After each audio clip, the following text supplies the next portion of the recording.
Out of all the varying film genres in the world, nothing quite strikes a chord like the good old coming-of-age film. Lady Bird, The Graduate, Stand By Me, all of them to be considered classics in the genre. But what is my favorite coming-of-age film? Give me your money, old man. $274, is that enough? I want you to try and stop me! That's it! I'm gonna tear apart this whole store! Let me explain. A few years back, some friends and I were scouring our local Goodwill for cheap Blu-rays. Among the sea of Tybo workout tapes and 7 copies of Funny People for some reason, we stumbled upon something unprecedented. Dude, we've gotta watch this. At first, we couldn't help but giggle at the sort of after-school special vibes that the movie brings to the table. It always kind of reminded me of a Disney Channel original movie. So you have this Indiana Jones style artwork and the music. Life on the streets has taught him to see the world through different eyes. And the acting. You and your 2 little buddies over there better watch out. No, you watch out! I'm warning you. You better stop what you're doing! Who's gonna stop me, huh? Okay, so the acting isn't Oscar-worthy, but I think we can all agree we've seen worse. Oh, hi, Mark. Combine that with a vanilla storyline about friendship, and you have a so bad it's good movie. I am now going to tell you the entire plot of the ButterCream Gang. So if you haven't watched it, I'm actually imploring you, please go watch this movie. Like, stop the video, go watch this movie. I think there's a rip of it on YouTube still. It is well worth watching. Okay? Okay.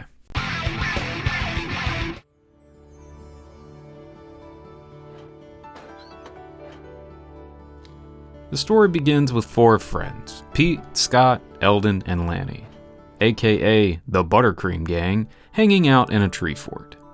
Pete is informing his crew that he will be moving to Chicago to live with his aunt. The Butter Boys are understandably bummed about this. As his final act of president, Pete nominates Scott to be the new leader of the Buttercreamers. Right away, the film establishes the Buttercreamers as a squad of do-gooders, hell-bent on helping anyone in need.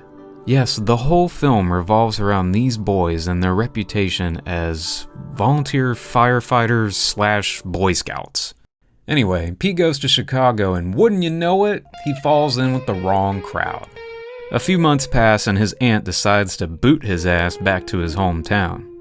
Wherever that is, I don't know, I don't think we established it. Anyway, overcome with joy, the boys are ready to welcome Pete back into the fold. But it's apparent that something has changed about Pete since he's come back.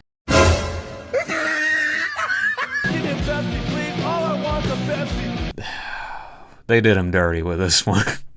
Got him dressed up like Ralph Macchio. Later, the boys go to the local store to get some snacks, but oh no, Pete ends up stealing the snacks because that's what bad boys do. Scott confides in his father later about Pete possibly stealing the snacks, in which Scott's father tells him that gangs are bad and honesty always prevails. And then this happens.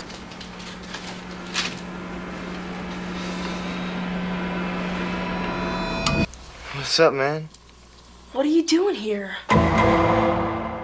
Pete has snuck into Scott's room to tell him he's going to pay for the snacks he stole. Scott's younger sister decides to spy on Pete and subsequently starts her own gang. Soon Pete establishes a crew of lackeys and they perform mild acts of mayhem, such as taking kids off of a seesaw and stealing fruit. Afterwards, love interest Margaret asks Scott to please talk to Pete about his behavior, and also, while he's at it, take her to the dance. Oh wait, Pete was listening to them the whole time, so then this weird-ass scene happens where they terrorize her, and then Scott comes up and pushes him off a bike and gives him some tough talk? What are you doing? Maybe I should ask you the same question. Classic comeback. You think you're pretty tough, don't you? You want to find out? Hey, Pete. Buttercreamers had a meeting. If you don't start carrying your share of work, you're out. After the altercation, Pete tells Scott he's quitting the Buttercreamers. Later at the dance, AM-era Alex Turner decides to throw firecrackers at unsuspecting couples. What's the matter with you? Look, Scott, I told you I get even, I always do. Who's gonna stop me, huh? You and the two stooges over there? I don't think so. If we have to. All right, man. Tomorrow, 3 o'clock, Swanson's Field. You better be there. We will. Just start saying your prayers. Yeah, you'll be toast when we get done with you. Yeah, burnt toast. Scott and Pete have a yelling match and decide the only way to settle this is by fighting. However, Scott has a change of heart after attending church and learns that the only way you should kill somebody is with kindness. Upon arriving at their fight, Scott challenges Pete to spend the day with him? Pete reluctantly agrees, and the boys spend the rest of the day doing things that boys do. Afterwards, Scott and Pete have a heart-to-heart and come to the realization that they've just grown apart. Forget it. You won't understand. Sometimes I want so bad for things to be the way they were, but they can't. Sure they can. No, they can't. Real friends accept each other for who they are. You're only willing to be my friend if I change. Well, I'm not who I was, Scott. I am who I am. That's garbage. You choose who you are. I'm trying to be your friend, so don't you accuse me of being selfish. Well, who asked for your friendship anyways, huh? You did, that night at my house. Well, I guess it was pretty stupid of me, wasn't it? Should have realized you wouldn't accept me as I am. You never once asked me what happened in Chicago. You never once asked me. The scene ends with the boys becoming enemies again and Scott storming off. The next day, Pete heckles Scott at the big game, and the two exchange threats going back and forth. Feeling lost, Scott seeks guidance from Coach Reverend. In a surprising twist, he references Gandhi and his belief in a path of nonviolence. You know, most people thought he was crazy. As it turned out, he was right. In fact, somebody asked him once why he was so convinced that nonviolence would work. He said the idea of an eye for an eye only ended up making the rest of the world blind. Later that evening, Pete and his gang beat up Scott to teach him a lesson. Scott catches up to Pete to finally end things once and for all. But wait a minute.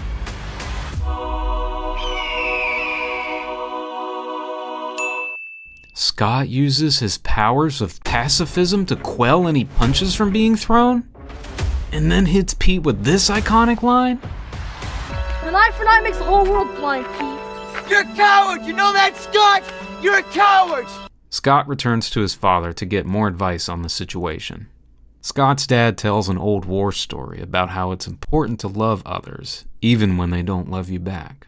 In the final act, the boys run to Pete's house to find out that he's in trouble.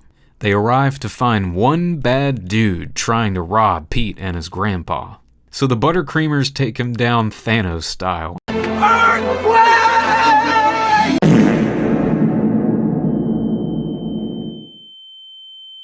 Things turn ugly when Pete tells the others that he staged the robbery so he could get money to go back to Chicago. Desperate, Pete runs to Graff's grocery store and attempts to rob it.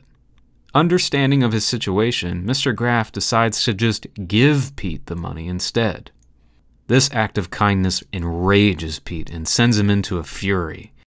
Scott eventually shows up to try and talk Pete down, but struggles to get through to him, ultimately asking him, What do you really want? I want you to hate me.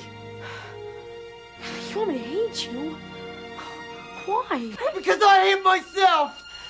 Scott assures Pete that he cannot hate him, and he would never hate him. Pete then runs off, never to be seen again. A few months pass, and Scott comes home to find all of the locals standing in his dining room, and they all look really sad, and they don't say shit to him, and they just hand him a piece of paper. So all you can imply is that, like, Pete got shot or something? But no. The movie decides to play with your expectations and actually is there to tell you Pete does not get shot. In fact, he opens up his own chapter of the Buttercreamers in Chicago. All's well that ends well. The end. Alright, I know that was a lot. So why does this matter? Why am I telling you this? At the start of the video, I told you about the first time me and my friends watched this movie. We absolutely tore it apart. I mean, we destroyed this movie. Because when you look at it at first, it is a bit goofy. It is a bit offbeat. But after we watched it about 2, 3, 4 more times, we started to realize that it wasn't exactly a bad movie. Yes, upon our initial viewing, we tore it apart, saying stuff like, Oh my god, what was that? Oh, what did I just watch?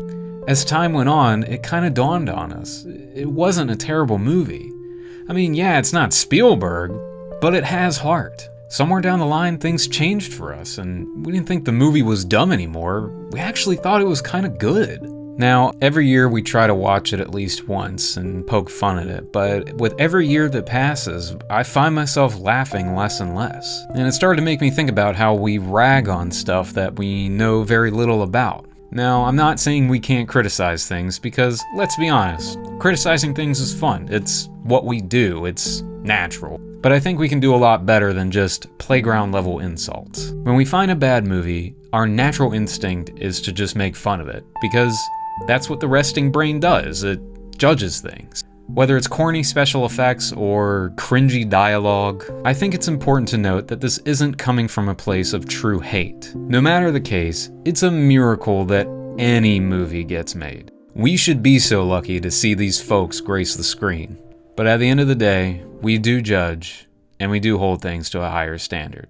When I started doing this video, I thought about the term guilty pleasure. Something that you indulge in privately, but decide to hide from others. Why do we do this? Because it's been made fun of globally? And if someone found out you liked it, then they'd make fun of you? So you decide to obscure it and hide it away because, God forbid, you'd be some kind of weirdo that indulges in, I don't know, pseudo-Christian family films, despite not being the target audience.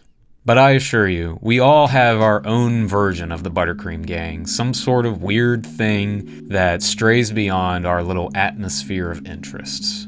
So I say embrace it. Go listen to Nickelback or play Bubsy 3D if that's what makes you happy. And please, stop worrying about your guilty pleasures and just have pleasures. I'll see you later.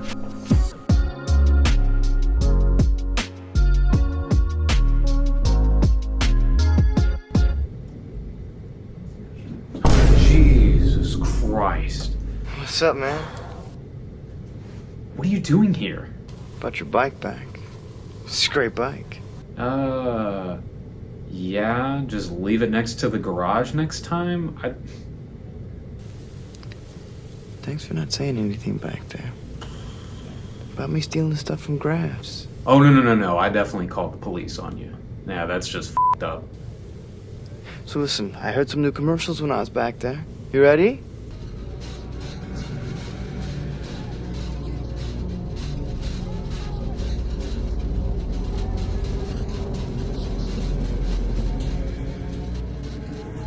Okay, you're just gonna continue to do that. I'm just gonna... Okay, yep, good luck with that.